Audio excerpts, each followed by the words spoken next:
PP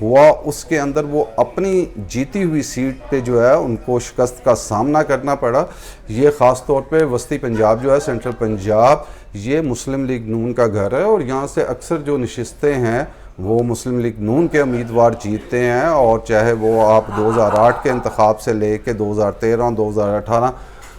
کے انتخابات کا جائزہ لیں تو آپ کو پتہ لگے گا کہ یہاں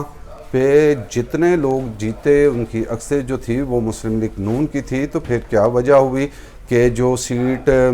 خوش اختر سبحانی جو مسلم لیگ نون کے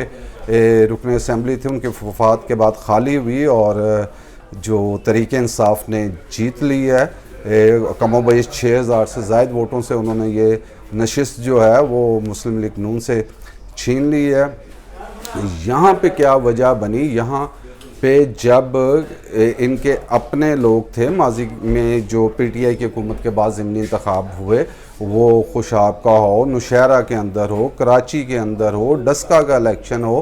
تو مسلسل جو ہے اپوزیشن کی جماعتیں کامیاب ہو رہی تھیں، اور وہ ایک بیانیہ بنا رہے تھے کہ جو تحریک انصاف کی حکومت ہے وہ ناکام ہو چکی ہے، اور سلیکٹرز کو جو ہے اور سلیکٹڈ کو جو ہے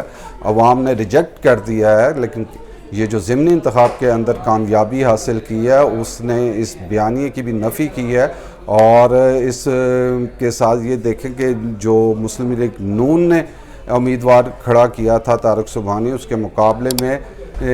جو احسن سلیم نے الیکشن میں حصہ لیا وہ کورنگ کینڈیڈیٹ تھے، اور لیکن ان کو ایک ایج یہ حاصل تھا کہ مسلم لیگ کاف کے جو پنجاب کے سینئر نائب صدر ہیں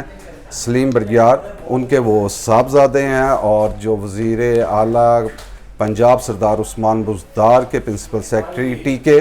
طاہر خورشید، ان کے وہ داماد ہیں، اور حلقے کے اندر وہ ایک اپنی شناخت بھی رکھتے ہیں، اپنا ووٹ بھی رکھتے ہیں. اور سب سے بڑی بات کہ جو معاون خصوصی وزیر اعلیٰ پنجاب ہیں ڈاکٹر فردوس عاشق اعوان اور عثمان ڈار، جن کے درمیان ایک رفٹ بھی وہاں پائی جاتی تھی، یہ سارے تحریک انصاف کے دھڑے جو ہیں اس الیکشن کے اندر متحد نظر آئے. انہوں نے اپنے جو ذاتی اختلافات تھے ان کو پس پش ڈال کے تو جو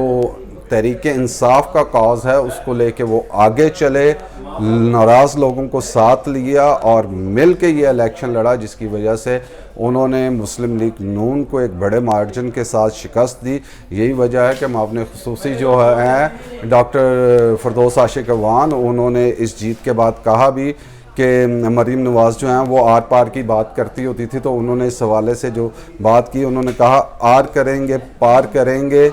شیر کے ٹوٹے چار کریں گے. تو انہوں نے اس جو خوشی کا جشن ہے وہ تحریک انصاف نے بھرپور طریقے سے منایا. یہاں پہ ہمیں یہ دیکھنا ہوگا کہ جو اب بیانیہ ہے مسلم لیگ نون کا وہ کیا ہے. اس حوالے سے کارکن ووٹرز ہی نہیں بلکہ ان کے رہنما بھی پریشان ہیں کہ ہم کس بیانیے کو لے کے چل رہے ہیں. ایک طرف مفاہمت کا بیانیہ ہے، ایک طرف جارحانہ بیانیہ ہے. چاہے اس کو آزاد جموں کشمیر کے الیکشن کے اندر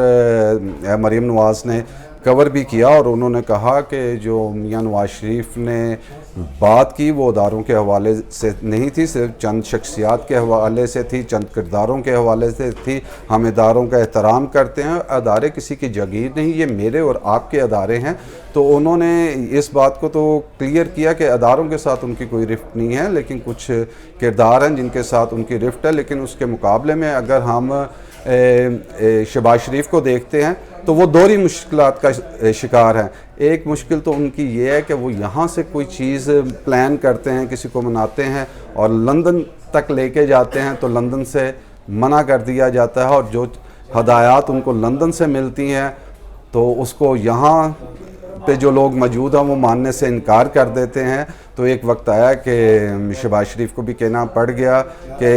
میں نے ہمیشہ لڑائی کے بجائے مفاہمت کی بات کی ہے، لیکن اس مفاہمت کا مجھے کیا فائدہ ہوا. میں نے اور میرے صاحبزادے حمزہ شہباز نے جیلیں کاٹی، اور آج میں یہ سوچتا ہوں کہ اس مفاہمت کا ہمیں کیا فائدہ ہے. لیکن اس کے باوجود اگر جو شہباز شریف ہیں وہ ابھی تک اس پچ پہ کھیلنے کے لیے تیار نہیں جس کے اوپر جو میاں نواز شریف اور مریم نواز کھیل رہے ہیں. تو آگے کے منظرنامے میں کیا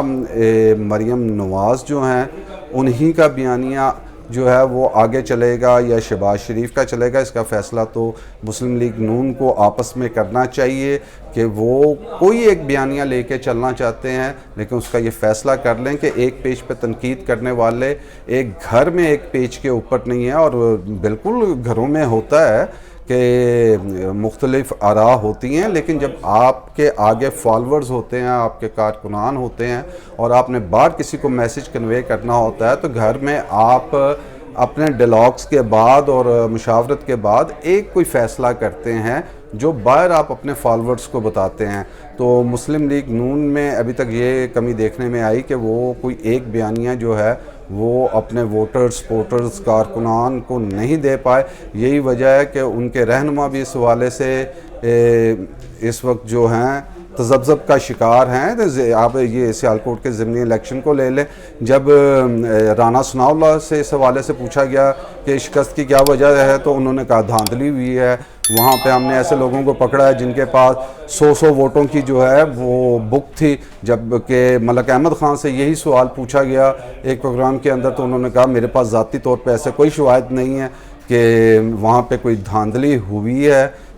سیالکوٹ کے ضمنی الیکشن کے اندر، اور انہوں نے تحریک انصاف کو جو ہے وہ جیت پر مبارکباد دی۔ تو ابھی تک تو مسلم لیگ نون خود اس حوالے سے کنفیوز ہے کہ وہ دھاندلی کی وجہ سے ہاری ہے یا کہ وہ اپنے لوگوں کو اس طرح موبیلائز نہیں کر سکی، یا وہ اوور کانفیڈنٹ تھی کہ یہ سیٹ تو ہماری ہوتی ہے اور ہم ہی جیتیں گے۔ تو جو مسلم لیگ نون ہے اس کو اس حوالے سے غور کرنے کی ضرورت ہے کہ آگے اس نے کون سی حکمت عملی لے کر چلنی ہے۔ آخر میں صرف یہ کہ مریم نواز جو ہیں وہ کرونا کا شکار ہو گئی ہیں، ان کے لیے دعا گو ہیں کہ اللہ رب العزت ان کو صحت کاملہ و عاجلہ عطا فرمائے اور وہ اپنا جو کردار ہے سیاست کے اندر بھرپور طریقے سے ادا کرتی رہیں۔ اس کے ساتھ ہی آج کے ویلاگ سے اجازت چاہوں گا، اگلے ویلاگ میں آپ سے پھر ملاقات ہوگی، تب تک کے لیے اللہ حافظ۔